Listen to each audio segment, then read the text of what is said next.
बिस्मिल्लाहिर्रहमानिर्रहीम अल्लाहुम्मा सल्ली अला मुहम्मद व अला आलि मुहम्मद। अस्सलाम वालेकुम नाज़रीन, क्या आप जानते हैं कि अल्लाह पाक के सबसे करीब इंसान कब होता है?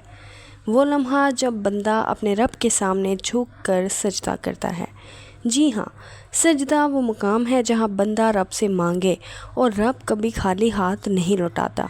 आज की वीडियो में मैं आपको एक ऐसा रूहानी अमल बताऊंगी जिसके ज़रिए आपकी हर हाजत पूरी होगी, मुश्किल और परेशानी इंशाअल्लाह ताला जल्द आसान हो जाएगी।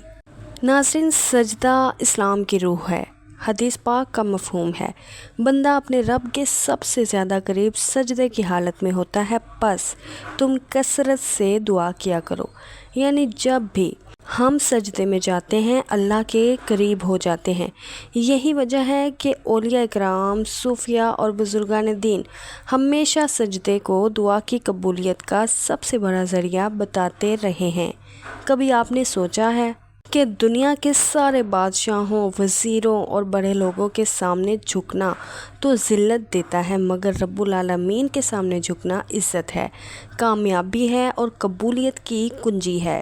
बहुत से लोगों ने ये आजमाया है कि जब किसी मुश्किल में फंस गए, कर्ज के बोझ तले दब गए या औलाद, सेहत और रिस्क के मसाइल से तंग आ गए, तो उन्होंने यही अमल किया और अल्लाह ताला ने उनकी परेशानियां लम्हों में दूर कर दी। सोचें, हम दिन रात अपनी हाजतें इंसानों से मांगते हैं जो खुद मोहताज हैं, लेकिन जब हम अल्लाह से मांगते हैं तो वो कभी ना नहीं कहता। अब आते हैं आज के वजीफ़े की तरफ। दिन में किसी भी वक्त, चाहे घर हो या मस्जिद, किबला रुख 3 बार सजदा करें। सजदे की हालत में हाथ उठाकर अल्लाह ताला के हजूर अपनी हाजत बयान करें, फिर 100 मरतबा अल्लाह ताला का मुबारक नाम या वहाबू पढ़ें। इंशाअल्लाह ताला जिस भी मकसद के लिए ये अमल करेंगे हाजत पूरी होगी, मुश्किल आसान होगी और दिल की मुराद मिलेगी। इस अमल को मुस्तकिल मिजाजी के साथ करें और यकीन कामिल रखें कि अल्लाह ही देने वाला है, वही मुश्किलात को दूर करने वाला है। अगर आपको ये वीडियो अच्छी लगी हो तो इसे दूसरों के साथ भी लाजमी शेयर करें